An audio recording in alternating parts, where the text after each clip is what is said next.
오늘 우리 창세기 12장 1절 말씀부터 4절 말씀까지 제가 읽어드리도록 하겠습니다. 창세기 12장 1절입니다. 여호와께서 아브라함에게 이르시되 너는 너의 고향과 친척과 아버지의 집을 떠나 내가 내게 보여줄 땅으로 가라. 내가 너로 큰 민족을 이루고 내게 복을 주어 내 이름을 창대하게 하리니 너는 복이 될지라. 너를 축복하는 자에게는 내가 복을 내리고 너를 저주하는 자에게는 내가 저주하리니 땅의 모든 족속이 너로 말미암아 복을 얻을 것이라 하신지라. 이에 아브라함이 여호와의 말씀을 따라갔고 롯도 그와 함께 갔으며 아브라함이 하란을 떠날 때에 75세였더라. 4절까지 읽어드렸습니다. 오늘 읽은 말씀을 보면 여호와께서 아브라함에게 이르시되 이렇게 시작이 되어집니다. 여호와께서 아브라함에게 말씀을 하셨다는 거죠. 하나님이 아브라함에게 말씀으로 나타나셨다는 것을 우리는 12장 1절에서 이렇게 볼 수가 있습니다. 그러니까 아브라함은 하나님의 말씀이 임한 사람이고 아브라함은 하나님의 말씀을 받은 사람이며 아브라함은 하나님의 말씀에 속한 사람이다는 것을 우리는 오늘 읽은 12장 1절의 말씀에서부터 그러한 사실들을 이렇게 발견할 수 있습니다. 그래서 이제 4절에 보면 이에 아브라함이 여호와의 말씀을 따라갔다 이렇게 표현하고 있습니다. 그러니까 아브라함이 전혀 생각할 수 없었던 하나님의 말씀이 아브라함의 생애 속에 어느 한순간에 임했고 오늘 읽은 말씀에는 75세라고 이렇게 되어 있습니다. 그러니까 아브라함 마음속에 여호와의 말씀이 임했고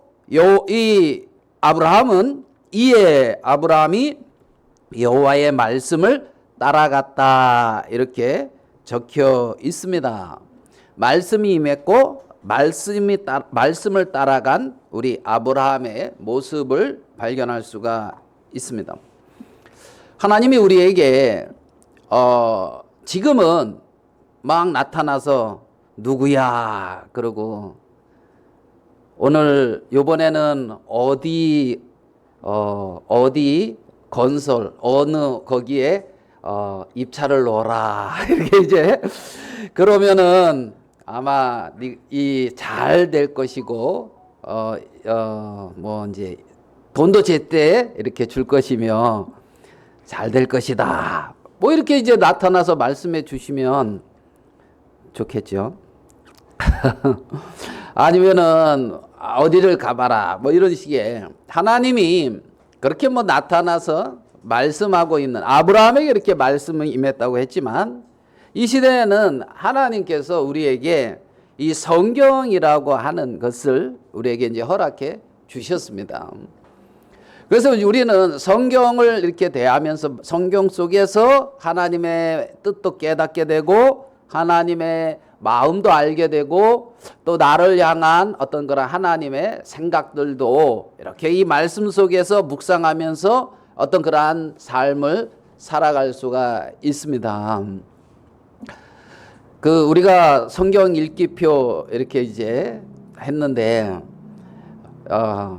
여기서 보니까 뭐 표들에 이렇게 막 스티커들이 막 이렇게 여러 장 붙어 있네요. 예. 그래서 오늘 뭐 사회 오신 굉장히 말씀처럼 억지로라도 읽어야 되겠다. 이제 이런. 여러분 뭐 약은 좋아서 먹습니까? 예? 억지로라도 먹죠. 예? 그래서 뭐 밥은 늘 맛있어서 먹죠. 아닙니까? 뭐 자매들이 맛없게 해주나 보죠. 그래서 우리가 늘 이렇게 이제 말씀을 이렇게 대할 수 있다, 성경을 대할 수 있다. 이것은 우리에게 참 하나님이 주신 또 큰 은혜, 축복 중에 하나다는 마음이 듭니다. 예전에는 성경이 있잖아요. 성경 한 권 값이 어느 정도 됐을까요? 우리 예전에 뭐 종교 개혁 당시 이때쯤 봅시다. 한 1500년, 1400년 이럴 때 성경 한 권이 어느 정도 값이 됐을까? 예? 인원치 월급. 큰 성 하나. 큰 성 하나 뭐 이런 이제 그런 어떤 가치가 이건 일일이 썼어요. 그리고 쓰는 데도 있잖아요. 거기에 뭐 금장식 같은 것도 하고 있잖아요. 이게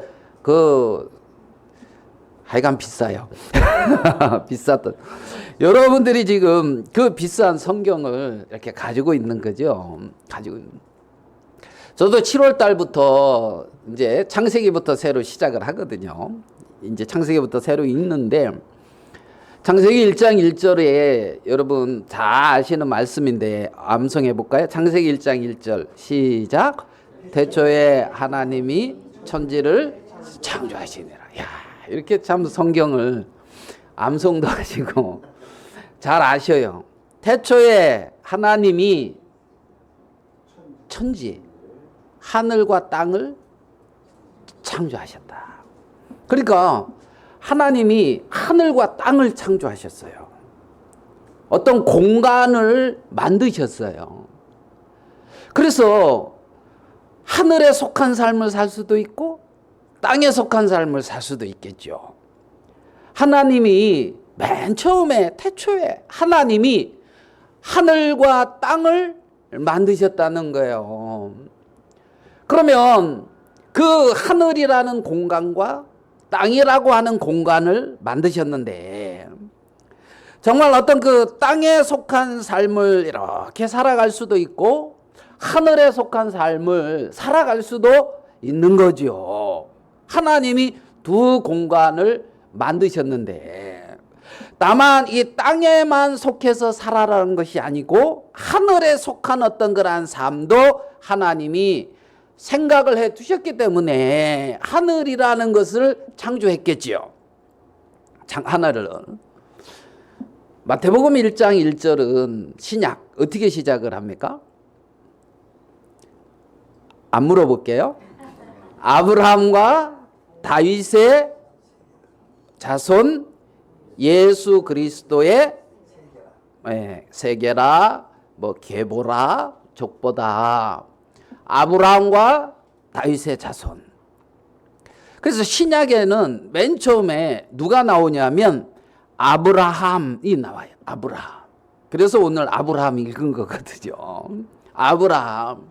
그러면 하나님은 성경을 통해서 정말 이 맨 처음에 하늘과 땅을 창조하신 그 하나님이 신약에서는 아브라함과 다윗의 자손 예수 그리스도의 그 세계다 족보다 하면서 예수 그리스도의 어떤 그러한 생명, 어떤 예수 그리스도의 어떤 계보, 어떤 이 부분들을 이렇게 이제 말씀을 하고 있는데 오늘 이 창세기에서 우리는 12장에서 아브라함에게 여호와께서 아브라함에게 이르시되 하면서 말씀으로 나타나신 그 하나님을 오늘 만나게 되는 것입니다.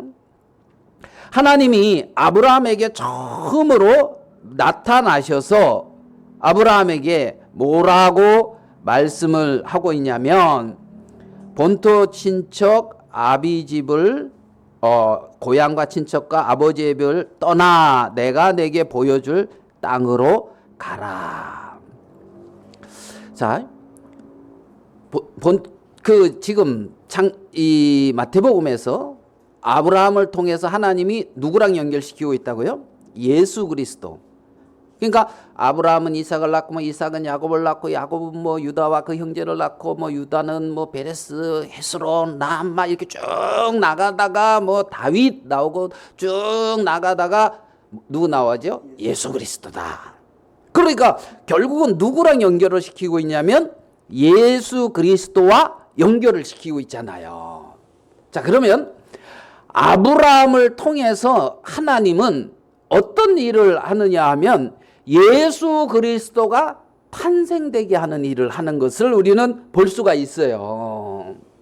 그래서 본토 친척 아비집을 떠나 내가 내게 지시할 그 땅으로 가라고 하면서 내가 너로 큰 민족을 이룬다고 했는데, 하나님은 그 아브라함이라고 하는 사람을 통해서 큰 민족을 이루고, 그 민족을 이루어가면서 하나님은 누구를? 예수 그리스도를 태어나게 하는 그 일을 하고 있는 것을 볼 수가 있죠. 만민이 너를 인하여 복을 얻으리라 하는 그 말씀 속에는 예수 그리스도의 출생을 하나님은 지금 보고 계시고 있는 거지요. 그러면 여호와께서 아브라함에게 이르시되 하면서 하나님이 그 갈대우르에서 아니면은 하란이라고 하는 곳에서 살고 있었던 그 아브라함을 하나님이 보여주시는 땅인 가나안으로 이끌어 오셔서 큰 민족을 이루게 하고, 그 다음에 거기서 예수 그리스도가 태어나게 하셨다는 겁니다. 그래서 우리는 처음에 이 아브라함을 통해서 예수 그리스도가 태어나게 한 것을 우리는 크게 생각할 수가 있고, 또 두 번째 생각할 수 있는 것은 뭐냐 하면은 하나님은 이 아브라함의 후손들을 통하여 바로 이 성경을 기록하게 하셨다는 거예요. 이 성경을 이루게 하셨다는 겁니다. 그러니까 구약의 이스라엘의 역사를 통해서 하나님은 구약 성경과 또 많은 어떤 예언서와 선지서, 또 뭐 토라 어떤 그 율법서, 많은 것들, 구약과 또 신약의 어떤 복음서와 서신서, 이런 어떤 그 성경을 하나님은 이 아브라함의 후손들을 통하여 기록하게 하셨다는 거지요. 그래서 이 아브라함의 후손 중에 아닌 사람 한 명이 있어요. 성경을 기록한. 누가 기록했을까요? 성경을? 아브라함의 후손이 아니에요. 유대인이 아닌데 누가 기록했을까요? 잘하시네요. 누가가 기록했어요. 예. 그러니까 이 누가는 이방인이에요. 누가 기록했다고요? 잘하시네요. 예. 그래서 그 유대인 아브라함의 후손이 아닌 그 이방인 중에 유일하게 성경 기록에 참여한 게 이제 의사였던 누가. 그래서 누가복음과 사도행전 두 이제 성경을 기록한 것을 볼 수가 있죠. 그러면 아브라함의 이제 후손에서 예수 그리스도가 출생을 하고, 또 예수 그리스도만 출생한 것이 아니라 성경을 기록하게 하고 성경을 이루어서 그 예수 그리스도가 이 땅에 왜 오셔야 했는지, 예수 그리스도가 십자가에 왜 못 박혀 돌아가셔야 했는지, 예수님이 3일 만에 왜 부활하셨는지, 예수님이 왜 다시 오시는지, 어떤 이러한 하나님의 구체적인 계획과 섭리를 이 성경을 통하여 우리에게 말씀해 주시고 알려주셨다는 거지요. 그래서 이 아브라함에게 창세기 12장 1절에 아브라함에게 본토 친척 아비집을 떠나 내가 내게 지시할 땅으로 가라. 그래가지고 아브라함이 그 말씀을 따라서 이 하나님의 인도대로 어디를? 가나안으로 왔는데, 이것은 진짜 놀라운 축복이 거기에 이렇게 탁 누구를 위하여? 나를 위하여 준비되어 있는 것을 볼 수가 있는 거예요. 한 사람 아브라함이 하나님의 말씀을 따라서 쫓아갔는데, 그걸로 인하여 아브라함이 상상할 수 없는, 모든 인류들이 상상할 수 없는 놀라운 어떤 축복된 그러한 길들을 하나님이 예비했던 것을 우리는 볼 수가 있다는 거죠. 어느 책에서 보니까 그 크림 전쟁, 그 나이팅게일은 아시죠? 간호사, 간호원. 그래서 그 크림 전쟁 때 이제 거기 그래서 영국군 뭐 프랑스하고 이제 터키인가 이렇게 연합해서 이제 그 어디라요? 거기랑 러시아하고 싸운 전쟁이 크림 전쟁이라 그러더라. 근데 영국군 내 지휘관이 굉장히 무능했대요. 그래가지고 있잖아요. 거의 뇌물 쓰면 뭐 거의 뭐 이렇게 높은 자리에 오를 정도 뭐 이런 무능했는데, 근데 있잖아요. 그 전쟁을 하는 중에 그 독일군이 아침에 습격을 해가지고 이렇게 팍 습격을 해가지고 그 영국 포를 있잖아요. 이 영국군이 이제 그러니까 이제 도망을 가고 이 포를 이 독일군이 획득을 한 거예요. 러시아가. 그 이쪽 편에서 이렇게 이제 사령관이 보는데 그 포를 이 독일군이 이렇게 이제 가지고 가려고 하니까 이 포를 러시아에 가져가서 이건 영국 거를 우리가 이렇게 했다 이러면니까 이게 자존심이 상하는 거예요. 제가 읽은 거에 대충 이제 그 인터넷에 보니까 그게 있어요. 자존심이 상하는 거예요. 그러니까 이 사령관이 뭐라고 하면 저기를 내서 이제 돌진해라 그랬다는 거예요. 그래서 그거를 뺏어오라는 거죠. 그래가지고 이 사령관은 높은 곳에서 있으니까 그게 보이는데 그 명령을 받은 이제 기병대들은 그 밑에 지역에 있었는데 기병대들은 그 독일 러시아군이 영국의 그거 가져가는 거는 안 보이고 러시아의 포병 진지만 보인다. 그러니까 가서 저 포를 획득하라 이 명령이 내려왔는데 기병대가 봤을 때는 포는 러시아 포만 있는 거야. 그러니까 지금 거기 가가지고 러시아 그 포를 획득해 온다 이 말은 불가능한 일이라는 거예요. 그러니까 이 명령이 맞냐?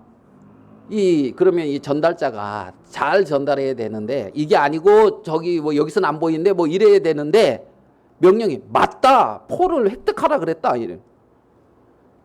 그러니까 그 기병 600명이 있잖아요. 어떻게 했을 것 같아요? 갔을까요? 안 갔을까요?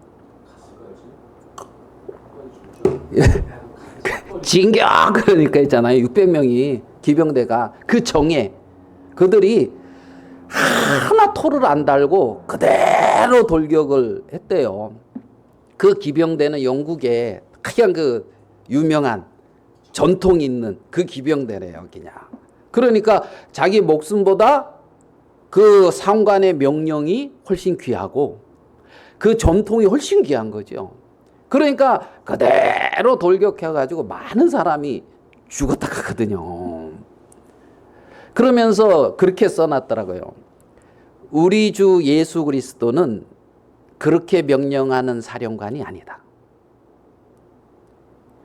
세상에 불의한 정말 그 문명한 사령관의 명령도 저렇게 따라가는데 하나님의 말씀을 어떻게 따라가고 있느냐.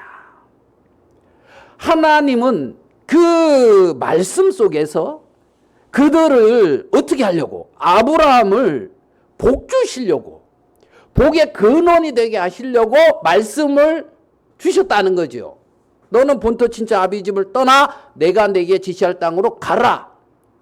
아브라함이 하나님의 그 말씀 앞에 그 말씀을 통하여 어떤 일이 이루어지는지 아브라함은 생각지도 못했지만은 그 말씀에 순종하고 따라갔을 때에 미쳐진 하나님이 주신 축복은 우리가 생각할 수 없는 어마어마한 축복이었다는 거지요.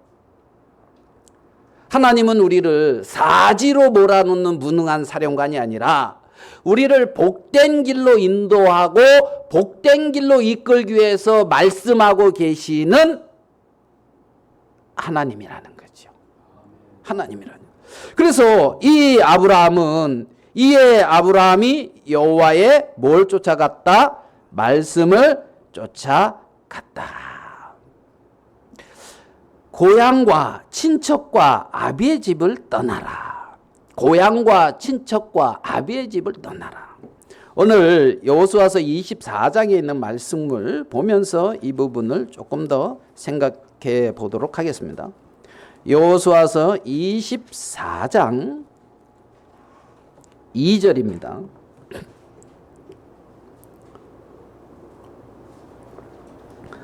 창세기, 출애굽기, 레위기, 민수기, 신명기, 그 다음에 여호수아죠. 맞나요? 신명기 다음에 여호수아죠. 그 다음에 이제 사사기. 24장 2절을 제가 읽어드릴게요. 여호수아가 모든 백성에게 이르되 이스라엘 하나님 여호와께서 이같이 말씀하시기를 옛적에 너희 조상들 곧 아브라함의 아버지 나홀의 아버지 데라가, 그러니까 아브라함과 나홀은 형제간이죠. 아브라함의 아버지 나홀의 아버지 데라가 강 저쪽에 거주하여 뭐라고 돼 있죠? 다른 신들을 섬겼으나 내가 너희의 조상 아브라함을 강 저쪽에서 이끌어내어 가나안 온 땅을 두루 행하게 하고 그의 씨를 번성하게 하려고 그에게 이삭을 주었으며. 그러니까 그 데라, 아브라함의 그 아버지 데라가 강 저쪽에 거주하면서 한 일이 뭐다? 다른 신을 섬겼다. 이렇게 말을 하고 있는 거죠. 그러니까 본토 친척 아비 집을 떠나라, 이 말은 지금 뭐냐면 하나님 외에 다른 신들을, 우상을 섬기고 있는 그 세계 속에서 떠나 하나님의 어떤 말씀 안으로, 하나님의 약속 안으로, 하나님 안으로, 그래서 하나님의 인도 안으로 가나안 땅으로 들어와라. 하나님의 약속하신 땅, 하나님이 기업으로 주시는 세계 가나안으로 들어가라. 어디에서? 강 저편에서 우상을 섬기고 있고 다른 신을 섬기고 있는 데서. 그러니까 많은 사람들이 하나님 아닌 다른 것에 초점을 맞추고 살아가고 있다는 거지요. 하나님 아닌 다른 것들이 마치 절대자인 것처럼, 최고의 가치인 것처럼, 절대 존재인 것처럼 생각하면서 그 어떤 하나님 아닌 다른 것들을 마음에 추구하면서 살아가고 있는 그 삶의 현장에서부터 떠나서 너는 내가 말씀하는 하나님, 어떤 하나님이 기업으로 주시는 가나안 땅, 하나님의 어떤 약속, 그 세계 안으로 들어가라는 거지요. 들어가라는 거죠. 하나님이 사람을 지을 때에 하나님 아닌 다른 것으로 결코 만족할 수 없게 지었거든. 하나님이 사람을 창조할 때 말입니다. 그래서 하나님의 형상대로, 저번 주에 사회 보신 분이 그랬죠. 양말은 뭐 모양대로? 예, 장갑이라 그랬답니다. 양말이 아니고 장갑. 장갑은 뭐 모양대로? 예, 똑바로 말하라 이거죠. 장갑. 예, 장갑은 발 모양이 아니라 손 모양대로. 그래서 장갑을 이렇게 양말처럼 신고 오면은 되겠습니까? 불편해요? 아주 편해요? 불편하지요. 불편하지요. 내 마음의 불편함, 내 마음의 평안이 깨지는 것은 어디냐? 하나님의 형상대로 지어진 인간이 하나님 아닌 다른 것들로 계속 채워놓고 있는 모양의 어떤 결과라는 거지요. 그래서 너는 본토 친척 아비 집을 떠나 내가 너를 어디요? 가나안으로 이끌어서 두루 다니게 했다는 거죠. 가나안이 어디입니까? 하나님이 기업으로 주신 곳. 그러니까 하나님이 약속으로 주신 곳. 그 약속으로 허락한 세계를 두루 다니게 하나님이 공고하시고 돌아보는 그곳을 그곳에 인도되어 거기서의 어떤 삶을 아브라함은 살았다는 겁니다. 그러면서 오늘 다시 본문으로 와서요. 2절에 가면 내가 너로 큰 민족을 이루며, 내게 복을 주어 내 이름을 창대하게 하리니 너는 뭐가 된다? 복이 될지라. 너는 뭐다? 복이다. 이게 명령형이거든요. 너는 복이 될지라. 야, 복이 되려고 노력해야 되는 게 아니고 있잖아요.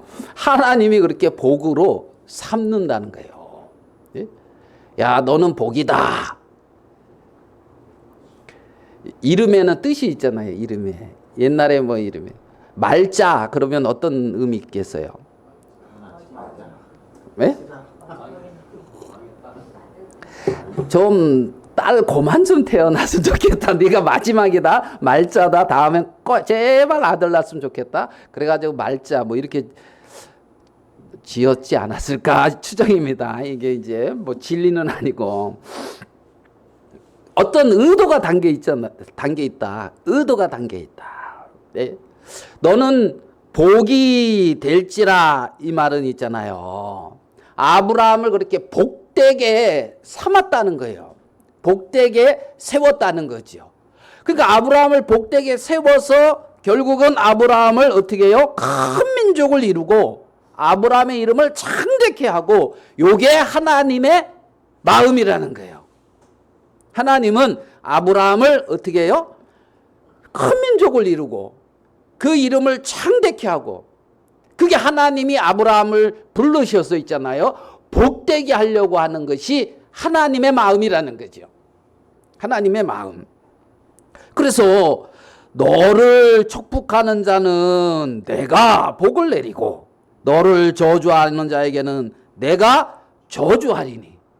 와, 이거 하나님이 이 엄청난 복을 지금 아브라함에게 주는 거 아닙니까? 누가 너를 축복해. 그러면 하나님이 그 사람을 뭐 한다고요? 축복한다는 거예요. 어떻게 복 받는지 알겠지요?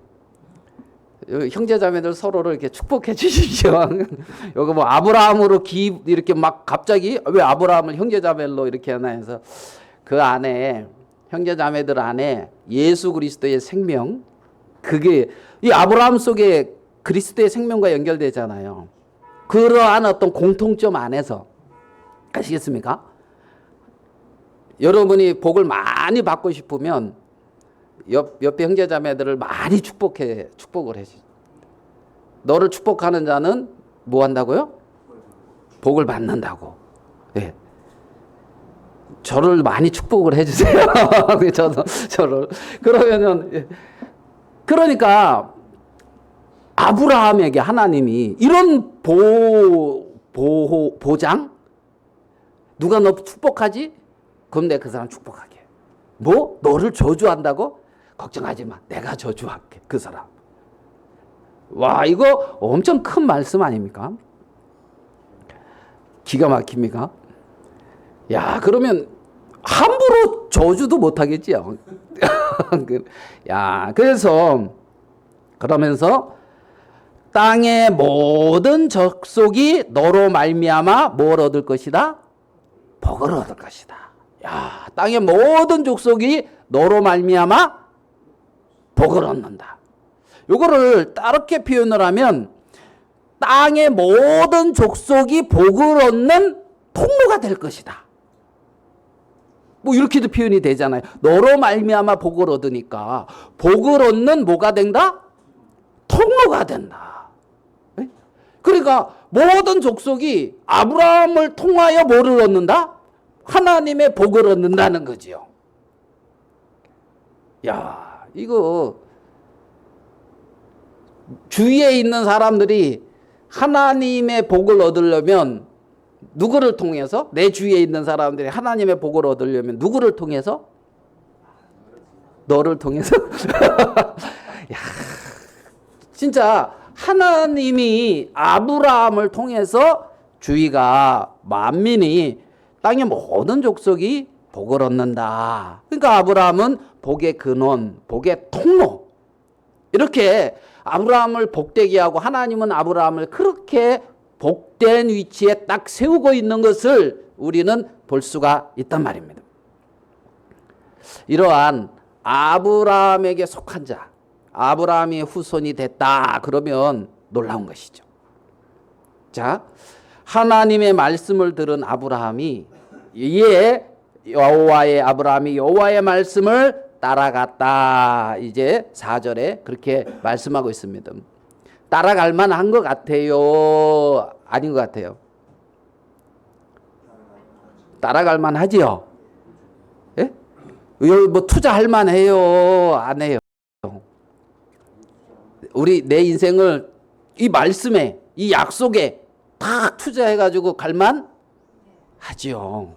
야, 요 말씀 몇 구절만 봐도 와, 참 축복인데. 그러면 이 말씀을 받은 아브라함이 바라보는 세계는 어떤 세계를 아브라함은 바라보고 쫓아갔는가? 그 부분을 한번 더 살펴보려고 해요. 아브라함이 바라보는 세계와 우리가 바라보고 있는 세계가 다를 수도 있잖아요. 맞죠? 그러면 아브라함은 무엇을 바라봤다고 성경은 말하고 있냐면 히브리서 11장 8절로 가보도록 하겠습니다. 히브리서 11장 8절입니다. 히브리서 11장 8절.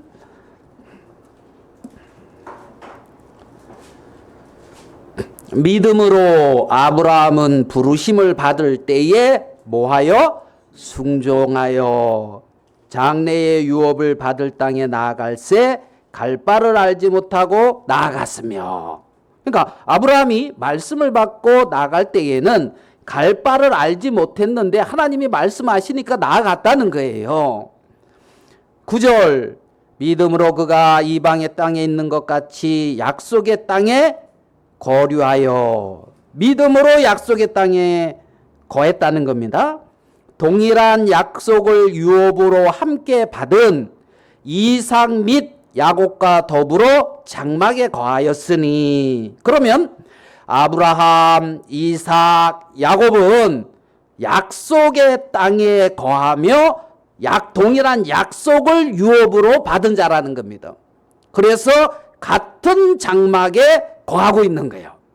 자, 약속의 땅에서 동일한 약속을 받고 어떤 동일한 장막에 거하면서 사람들에게는 이방인이다는 말을 들으면서도 이방의 땅에 있는 것 같이 약속의 땅에 거했다는 겁니다. 10절 같이 한번 읽어봅시다. 이 말씀은 시작. 이는 그가 하나님이 계획하시고 지으실 터가 있는 성을 바라봤음이라.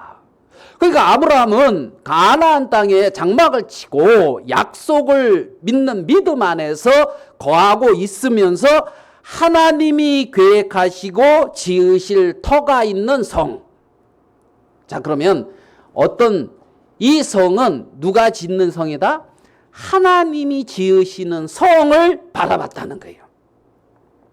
하나님이 계획하시는 터, 하나님이 지으시는 성, 이 세계를 바라보고 가나안에서 이방인처럼 나그네처럼 약속을 유업으로 받은 자와 함께 살아가고 있다. 이렇게 볼 수가 있는 거죠. 자, 그러면 오늘 읽은 이 히브리서의 말씀을 통해서 하나님은 아브라함을 통하여 큰 민족을 이루실 뿐만 아니라 하나님이 경영하시는 어떤 성을 이룬다는 거죠.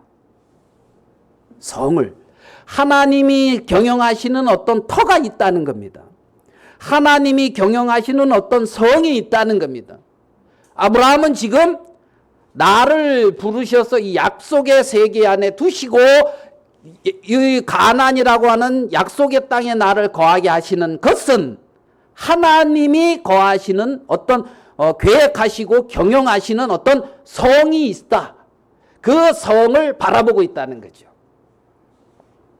그러니까 지금 우리 장막 저 세겜성 사람들 봐. 저 집도 저렇게 잘 짓고 저렇게 그 디나가 구경 갔잖아요. 뭐 문명이 이렇게 발달해서. 그래가지고 그 문명을 어떻게 동경하면서 뭐요? 나는 이렇게 텐트 쳐놓고 장막 쪄놓고 허구한 날 양이나 염소나 이런 거 키우러 나가야 되고 바람 맞으며 그러면서 아이고 내 신세야 그러면서 어떤 그러한 그 가나안의 문명을 동경하고 거기를 주목하고 있었던 것이 아니고 하나님이 계획하시고 하나님이 경영하실 어떤 어떤 성, 이 세계를 바라봤다는 거죠.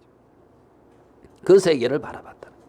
그러니까 아브라함은 하나님의 약속을 가지고 가나안에서 하나님으로 말미암아 가나안에서 내가 풍성하고 부유하고 너무나 떵떵거리면서 삶을 살 것이라는 계획과 포부를 가지고 간 것이 아니라 하나님이 거하시면서 경영하시는 영원한 도성을 바라보고 있었다.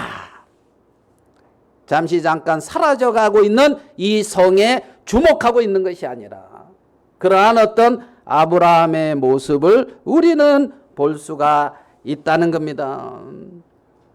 그래서 아브라함은 갈 바를 알지 못하고 하나님이 계획하시고 지으실 터가 있는 성을 바라보면서 약속의 땅에 약속을 유업으로 받은 자들과 함께 그렇게 살아가고 있었다는 겁니다.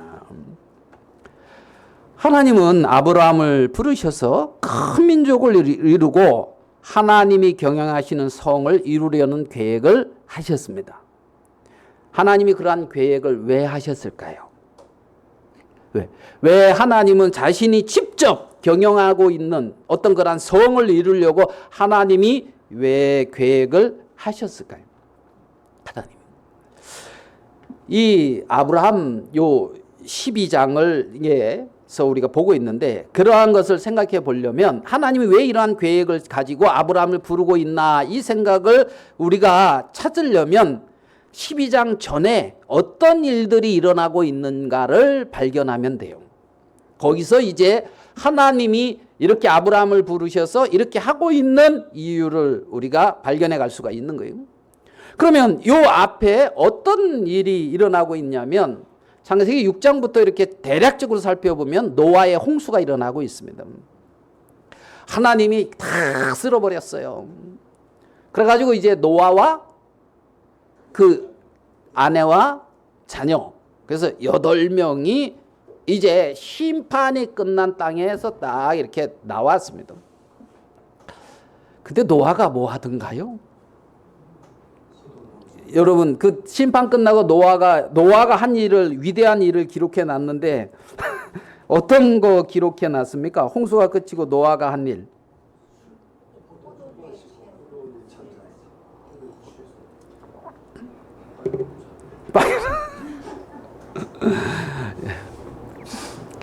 예. 그 노아가 있잖아요. 하나님이 이제 뭐 구름 속에 뭐 무지개 두겠다 언약도 주고 막 이랬는데 노아가 이제 농사를 짓는데 뭐 블루베리 농사를 짓는 것도 아니고 있잖아요. 늘 부추 가져오듯이 부추 농사 짓는 것도 아니고 예, 노아가 포도나무 농사를 했는데 포도를 해가지고 이제 포도주를 마시고 취하여 장막 안에 벌거벗었고 이제 잔 거예요. 그러니까 이제 함이 그 모습을 보고 있잖아요. 아이고 우리 아버지 이 창세기 9장에 나오는 거예요. 술 드시고 벌거벗어서 텐트 안에서 주무시고 있다. 아니 밖에서 자는 게 문제지 집에서 벌거벗고 자는 게 뭐가 문제입니까? 문제입니까?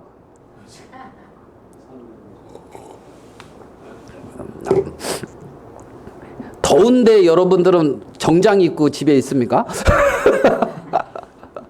그래 이제 그 노아가 딱 그 일을 했는데 이제 함과 야벳, 함은 이제 막 그랬고 셈과 야벳은 막 뒷걸음질 쳐가지고 이제 노아를 이렇게 이제 덮어줬는데 노아가 이제 딱 그 사실을 알고 함의 아들 가나안을 뭐합니까?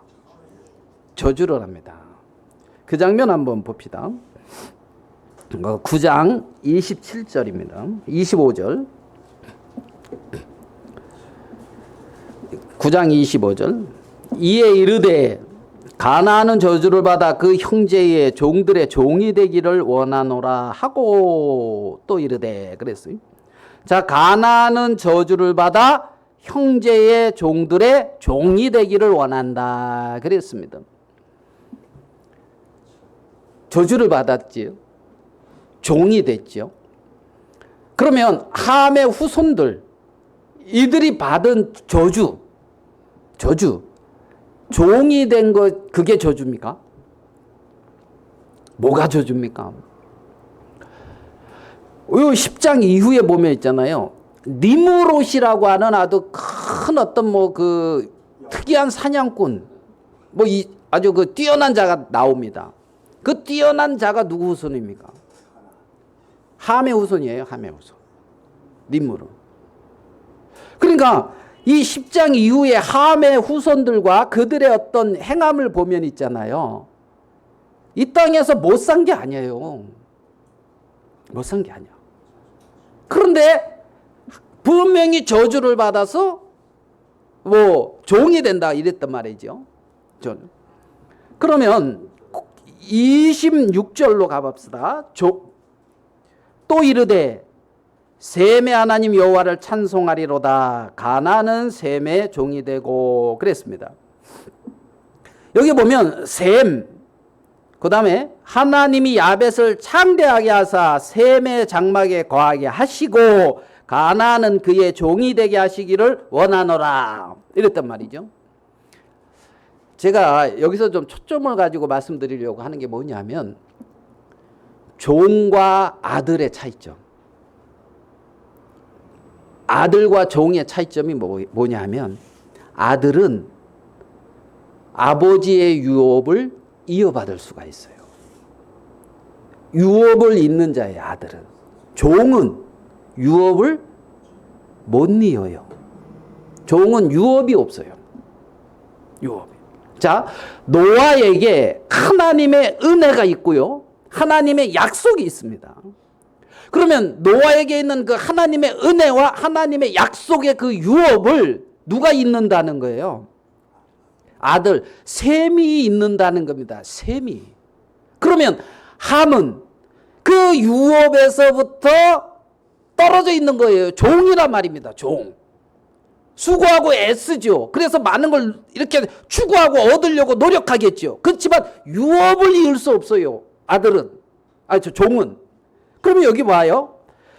26절에 또 이르되 셈의 하나님 여호와를 찬송하리로다. 누구의 하나님? 셈의 하나님이란 말입니다. 셈은 누구랑 관계가 있다? 하나님과 관계 있단 말이에요. 나의 하나님 여호와. 나의 하나님 여호와. 그래서 하나님의 유업을 이어갈 수 있는 사람이란 말입니다. 셈은. 그러면 가나안이 받은 저주는 그 셈의 하나님이 가나안의 하나님이 안 되는 거예요. 종이란 말이에요. 종. 유업을 잊지를 못한단 말입니다. 야벳은 그러기 때문에 셈의 장막에 거하라는 거예요. 하나님의 유업을 이어가는 통로가 셈을 통해서 이렇게 이어져 가고 있단 말이에요. 셈을. 저주란 셈의 하나님이 나의 하나님이 되지 않는 게 저주라는 사실을 기억해야 된단 말입니다. 그냥 종으로서 10장 이후에 보면 함의 후손들은 풍성한 삶을 살 수가 있어요. 그렇지만은 셈의 하나님을 찬송한다 그러는데 나의 하나님이 계시냐 이 말이에요. 나의 하나님. 셈의 하나님이 나의 하나님이 돼야지. 여호와 하나님 그분이 나의 하나님이 돼야지. 그게 복이란 말입니다. 그게 복이에요. 그러면 셈의 하나님, 노아의 하나님, 셈의 하나님, 아브라함의 하나님, 이삭의 하나님, 야곱의 하나님.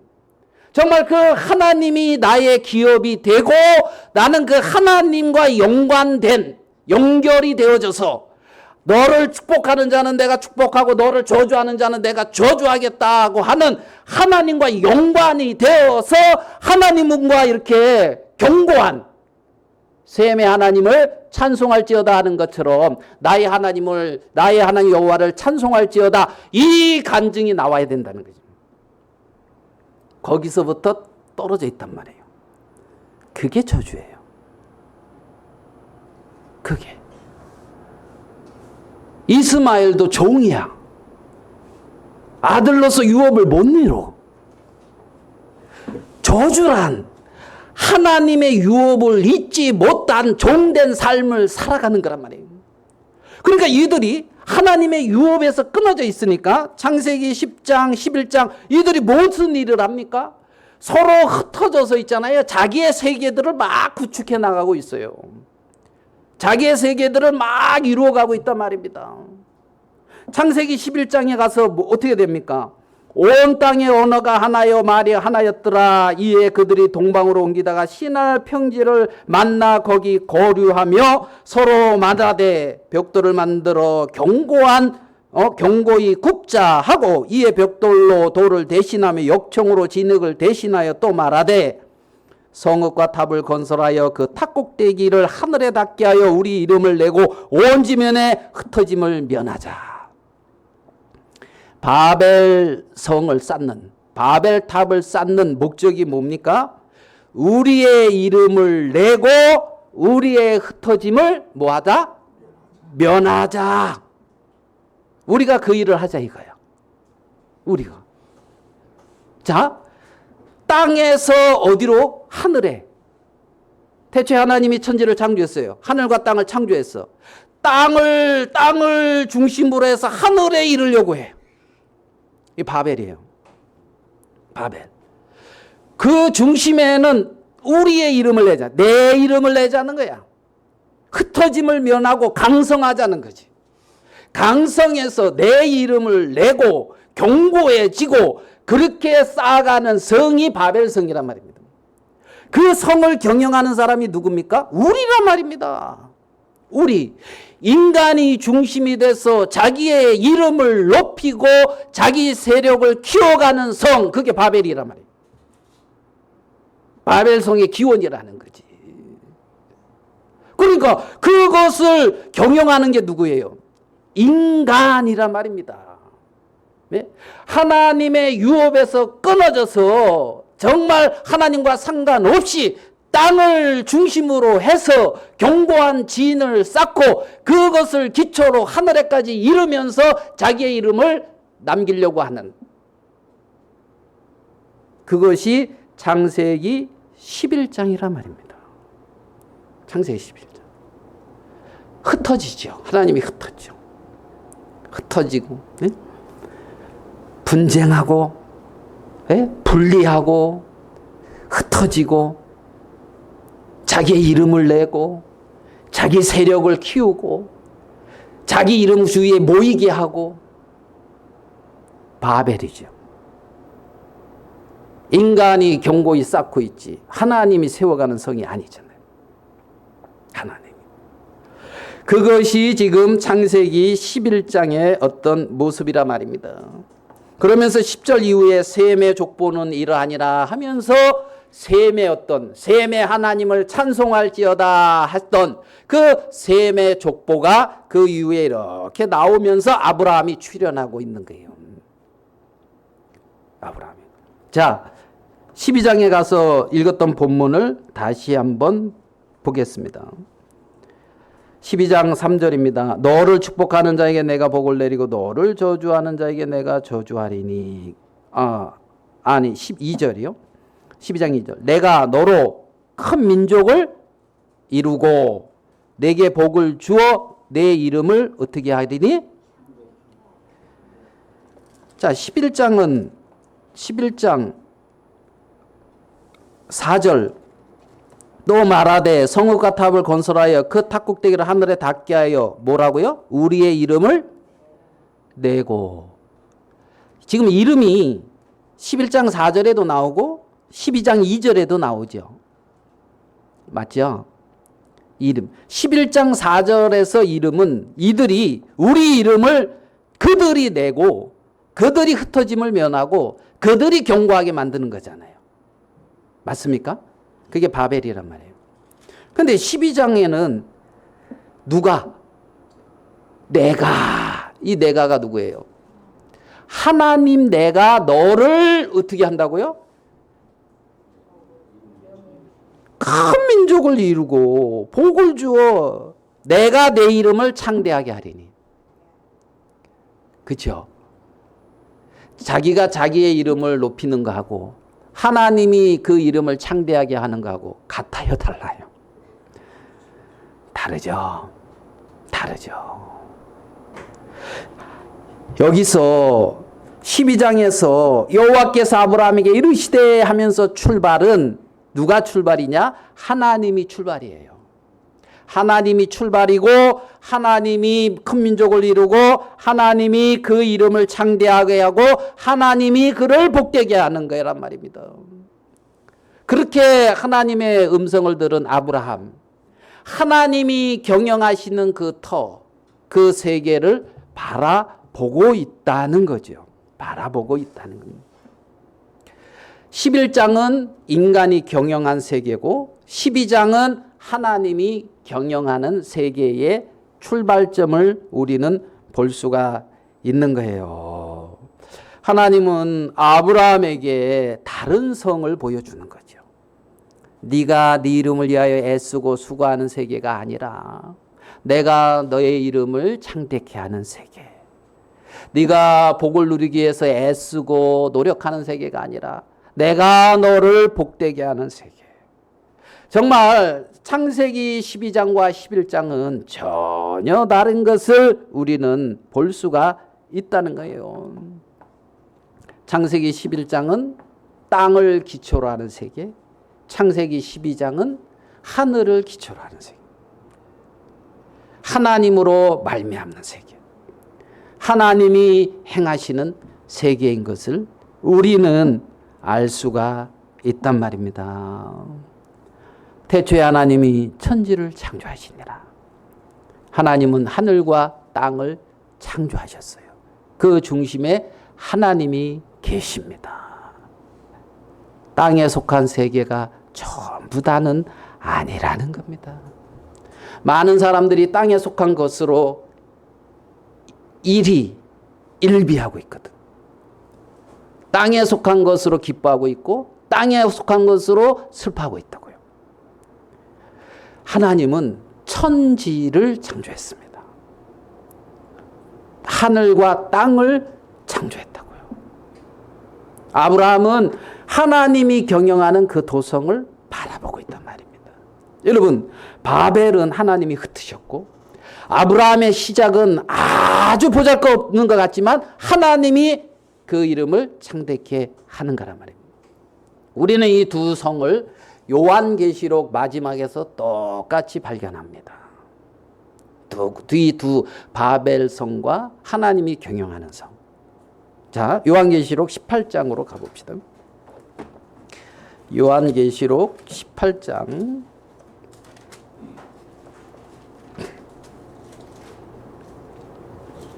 1절입니다. 요한계시록.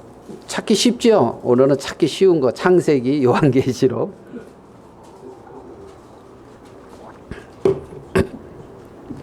창세기 18장 1절. 2일 후에 다른 전사가 하늘에서 내려오는 것을 보니 큰 권세를 가졌는데 그의 영광으로 땅이 환하여지더라. 힘찬 음성으로 외쳐 이르되 무너졌도다 무너졌도다 큰 성 바벨론이요. 예? 바벨탑 쌓았는데 신할평지에. 근데 여기서는 큰 성 바벨론이 무너졌대요. 귀신의 초소와 각종 더러운 영이 모이는 곳과 각종 더럽고 가증한 새들이 모이는 곳이 되었도다. 그 음행의 진노의 포도주로 말미암아 만국이 무너졌으며 또 땅의 왕들이 그와 더불어 은행하였으므로 땅의 상인들도 그 사치의 세력으로 치부하였도다 하더라. 또 내가 들으니 하늘로부터 다른 음성이 나서 이르되 내 백성아 거기서 나와 그의 죄에 참여하지 말고 그가 받을 재앙들을 받지 말라. 바벨성은 무너졌어요. 결국은 무너집니다. 인간이 자기의 이름을 내고 자기가 흩어짐을 면하고 세워가고자 하는 그 바벨탑이 무너지듯이 바벨성은 무너져요. 땅을 중심으로 해서 견고해지는 것 같던 그 성이 뭐 한다고요? 무너진다고요. 로마는 자기들이 하나님의 도성이다 그랬어요. 결국 무너졌어요. 이 많은 역사 속에 얼마나 많은 위인들, 뛰어난 사람들, 그런 사람들 다 어떻게 해요? 땅을 기초로 한 사람들은 무너졌을 것이며 하늘을 기초로 한 사람들은 영광스러운 가운데 거할 거예요. 그것이 성경이 분명하게 우리에게 말씀하고 있는 거란 말입니다. 7절을 보겠습니다. 그가 18장 7절 얼마나 자기를 영화롭게 하였으며 사치하였는지 그만큼 고통과 애통함으로 갚아주라. 얼마나 자기를 어떻게 했다고요? 영화롭게 했다는 거예요. 땅에서 누구를 영화롭게 하면서 살았다고요? 자기를 영화롭게 하면서 살아가는 그 세계, 그게 바벨이라고. 바벨. 땅에서 자기를 영화롭게 하면서 살아가는 그곳. 16절 이르되 화있도다 큰 성이여 세마포 옷과 자주 옷과 붉은 옷을 입고 금과 보석과 진주로 못하게 해요? 꾸몄는데 온갖 아름다운 것으로 자기를 뭐 했다고요? 꾸몄어요. 그런데 뭐라고요? 화로다. 결국 무너졌습니다. 21장으로 가보겠습니다. 21장 1절 내가 또 새하늘과 새 땅을 보니 처음 하늘과 처음 땅이 없어졌고 바다도 다시 있지 아니하더라. 또 내가 봄에 거룩한 성 새 예루살렘이 하나님께로부터 하늘에서 내려오니 그 준비한 것이 신부가 남편을 위하여 단장한 것 같더라. 내가 들으니 보좌에서 큰 음성이 나서 이르되 보라 하나님의 장막이 사람들과 함께 있음에 하나님이 그들과 함께 계시리니 그들은 하나님의 백성이 되고 하나님은 친히 그들과 함께 계셔서 모든 눈물을 그 눈에서 닦아 주시니 다시는 사망이 없고 애통하는 것이나 곡하는 것이나 아픈 것이 다시 있지 아니하니리 처음 것들이 다 지나갔음이라. 보호자에 앉으시니가 이르시되 보라 내가 만물을 새롭게 하노라 하시고 또 이르시되 이 말은 신실하고 참되니 기록하라. 소망스럽지 않습니까? 이 새 예루살렘 성 소망스럽지 않습니까?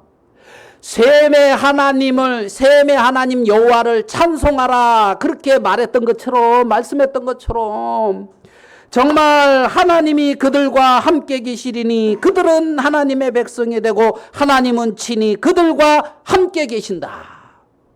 그들의 눈물을 그 눈에서 닦아주리니 여러분 하나님이 여러분의 눈에서 닦아줄 눈물이 있습니까? 예? 이 땅에 살면서 하나님의 위로가 필요합니까?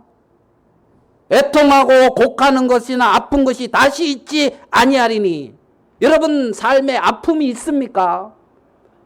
다시 있대요 없대요? 다시 아픈 것이 뭐요? 뭐라 그랬어요?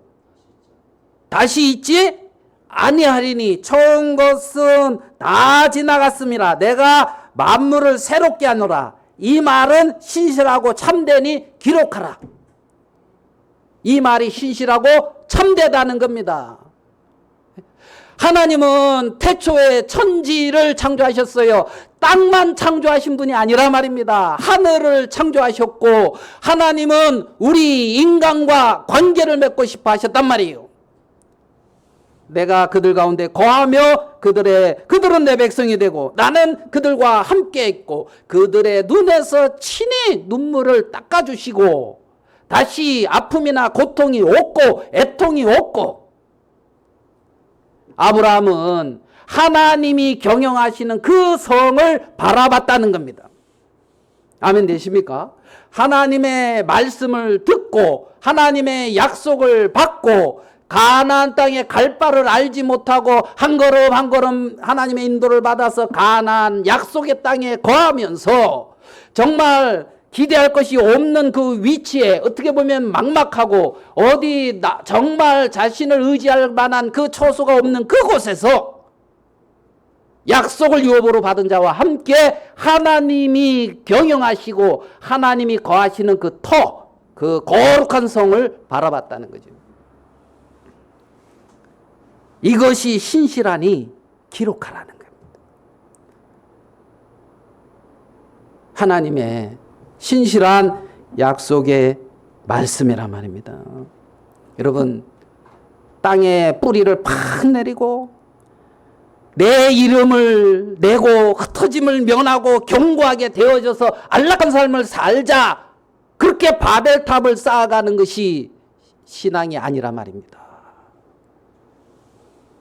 예루살렘 성을, 하늘의 도성을 바라보라는 겁니다.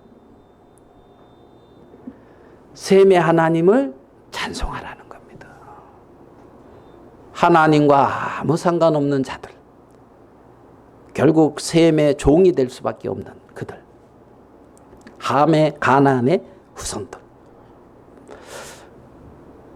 우리는 이 세상에 존재하는 두 가지 성을 생각할 수 있습니다. 신자는 어디를 받아보고 있고 내가 어디에 속한 자인가를 내 마음에 정확히 질문해 보아야 하는 거예요. 신자는 아브라함과 같이 하늘에 속한 약속을 받은 자며 하나님이 경영하시고 이루시는 성을 바라보는 자들이, 그들이 아브라함의 후손입니다. 바벨탑을 쌓아 자기 이름을 내고 자신을 영화롭게 하는 자들이 아니라 그런 가운데 흩어져서 살고 있는 창세기 11장에서 하나님은 아브라함을 딱 이끌어내서 하나님이 경영하시고 이루어 가시는 그 성을 창세기 12장에 만들어가기 시작하는 것을 우리는 볼 수가 있는 거란 말입니다. 하나님이 이러한 영광스러움을 위해 아브라함을 부르시고 아브라함을 이끄시고 아브라함에게 너는 복이 될지라 이렇게 말씀하고 계시다는 사실을 우리는 기억해야 되는 거예요. 하나님이 그렇게 아브라함에게 너는 복이 될지라 이렇게 말씀하는 거란 말이에요. 신자는 아브라함과 함께 복을 받기 위해 복을 받는 자들로 하나님으로부터 부름을 받은 자들이라 말입니다. 그들이 신자예요. 하나님의 복을 받은 자들, 그렇게 하나님의 부름을 받은 자들. 갈라디아서 3장의 말씀을 보고 말씀을 마치도록 하겠습니다. 갈라디아서 3장입니다. 갈라디아서 3장 7절 말씀 같이 보시도록 하겠습니다. 갈라디아서 3장 7절. 그런즉 믿음으로 말미암은 자들은 아브라함의 자손인 줄 알지어다. 아멘. 믿음으로 말미암은 자들은 누구 자손이다? 아브라함의 자손인 줄 알지어다. 또 하나님이 이방을 믿음으로 말미암아 의로 정하실 것을 성경이 미리 알고 먼저 아브라함에게 복음을 전하되 모든 이방인이 너로 말미암아 복을 받으리라 하였느니라. 9절. 그러므로 믿음으로 말미암는 자는 믿음이 있는 아브라함과 함께 복을 뭐한다? 받느니라. 아멘. 아브라함과 함께 복을 받느니라. 성경은 그렇게 우리에게 말씀하고 계십니다. 하나님은 아브라함을 그렇게 불러서 너는 복이 될지라 이렇게 말씀하셨습니다. 여러분, 바벨탑을 쌓으려고 애쓰는 것이 아니라 하나님이 경영하시는 터를 바라보는 여러분들이 되기를 바라면서 말씀은 이것으로 마치도록 하겠습니다.